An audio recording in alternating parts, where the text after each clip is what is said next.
In this video, papakain tayo ng stray dogs, mga kaibigan kong stray dogs dito. Kilalang kilala nilang tunog ng motor ko sa busina. Dati kasi ako nasign dito, may project kami dito. Nung nasign ako dito, ito mga aso na to, dito na rin to, mga maliliit pa. May dami namang aso na sa bahay, hindi ko na kayang kainin sila. Kaya dito ko na lang sila dinadala ng pagkain pagka mayroong natira sa akin yung sa bawon ko. Yan, no? Alam na nila kung saan sila pupunta dahil may designated area ako na paglalagyan ng pagkain nila.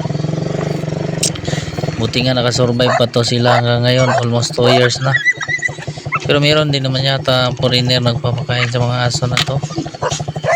Itong dalawa lang naman, yung black at saka white, ang stray dog dito or tinapon. Yung itong brown, dalawang brown, may may-ari to, taga rito lang to. So pinapakain ko na rin dahil napaamon sa akin simula nung na-assign ako dito. Ayun, no, sinsya na kayo mga toy-toy, konti lang talaga nadala kong pagkain sa inyo. Next time uli, sana bukas mayroon.